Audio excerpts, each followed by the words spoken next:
I want to take just a moment to say a word about the passing of Reverend Dr. Calvin Butts. It's passed away on this past Friday, the 28th of October, the pastor of the Abyssinian Baptist Church here in the Harlem, New York City area.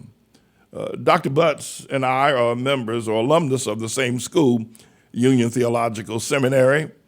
And during the early years of my ministry, when I was just getting started, I became a pastor before he did, just a couple of years.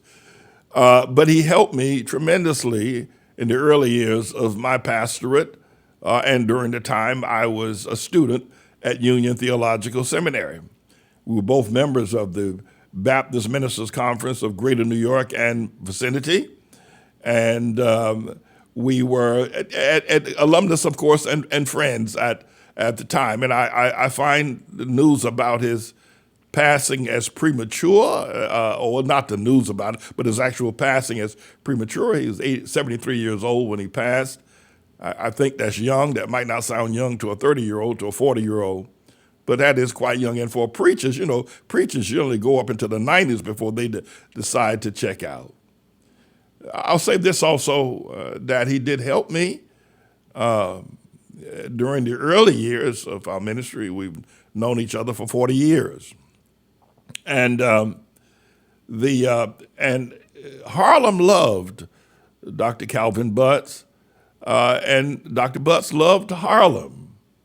At one time, I thought he would make his bid to be the mayor of New York or to replace Congressman Charles Rangel as the congressman from this district, or even to run as senator, or even as far as president. I thought that he had that kind of juice to be able to do that.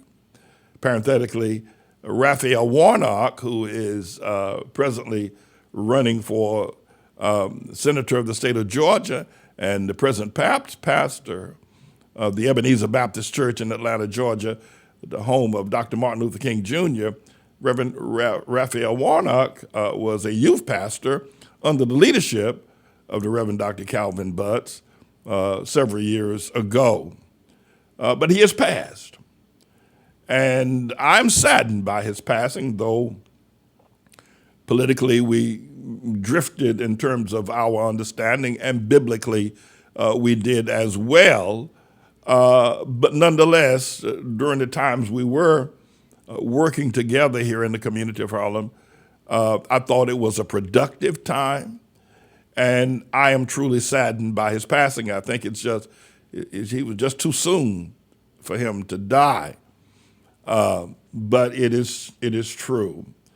And of course, I want to offer my condolences to his family, to his children, to his sons, Calvin Butts the fourth and Calvin Butts the fifth, and to his wife, and to the members of the Harlem community as well that loved him.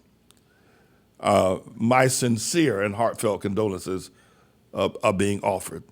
I understand that the viewing is going to take place on the 3rd of November there at the Abyssinian Baptist Church, and the homegoing service, as they call it, will happen on the 4th of November.